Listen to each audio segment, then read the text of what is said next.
सोने की दिशा के बारे में और मिरर के बारे में भी लोगों का बहुत मानना है कि मिरर कहाँ होना चाहिए और सोने की दिशा, इसके बारे में थोड़ा एनलाइटन कीजिए। सोने की दिशा ऐसी होनी चाहिए कि आपका जो सिर है वो हमेशा दक्षिण की तरफ होना चाहिए, क्योंकि साइंटिफिकली हमारा जो सिर है, उस हेड है, उससे हम नॉर्थ पोल कंसिडर करते हैं, और इसीलिए जो सिर है वो दक्षिण की तरफ और पैर उत्तर की तरफ होना चाहिए, ताकि वो मैग्नेटिक अलाइनमेंट में आए। क्यों?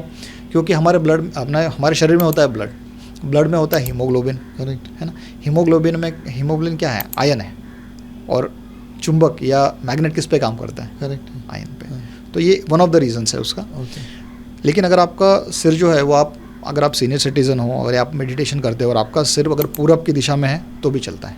ओके, तो सोने की दिशा में सर साउथ या ईस्ट? हाँ, क्योंकि अगर ध्यान से ऑब्जर्व किया है, हमको हमारे शरीर को एक ऊर्जा के रूप में भी देखते हैं, एक एनर्जी है, एक एक्टिविटी है।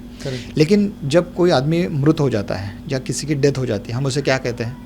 जब उसमें से एनर्जी निकल जाती है, प्राण निकल जाते हैं, तो हम उसे क्या कहते हैं? बॉडी कहते हैं। और अगर आपने ध्यान दिया होगा तो उस बॉडी को हम कैसे रखते हैं? पैर जो है वो दक्षिण की तरफ होता है और सिर उत्तर की तरफ होता है। ओके। क्योंकि वास्तु के नियम के हिसाब से दक्षिण दिशा जो होती है वो यम देवता की होती है। ओके। और यम देवता किस? मृत्यु के देवता है। ओके। तो ये भी एक उसके पीछे रीज़न है। ओके।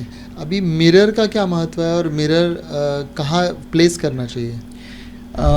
मिरर देखिए ज़्यादा करके ड्रेसिंग टेबल में यूज़ होता है, या आजकल मैं ये भी देख रहा हूँ कि कई लोग वास्तु का करेक्शन के लिए भी मिरर का इस्तेमाल, आईने का इस्तेमाल कर रहे हैं। Correct. मैं तो ज़्यादा नहीं करता हूँ, कि उसके पीछे बहुत कंस्ट्रेंट्स होते हैं, कुछ लिमिटेशन होते हैं कि मिरर एक्चुअली किस दिशा को रिफ्लेक्ट कर रहा है, आप किस दिशा में रख रहे हो, उसके बैक साइड में क्या है, और उस मिरर लगाने के बाद में उसका इम्पैक्ट क्या आ रहा है, मिरर क्यों लगाना चाहिए।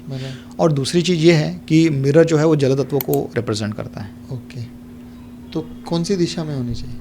देखिए कई बार मैंने देखा है कि कट को करेक्शन करने के लिए भी मिरर का इस्तेमाल किया जाता है। ओके, है ना। लेकिन आपको मिरर यूज़ करने के टाइम एक ध्यान रखना है कि अगर आप बेडरूम में मिरर यूज़ कर रहे हो तो उसे कवर कर लीजिए। क्यों?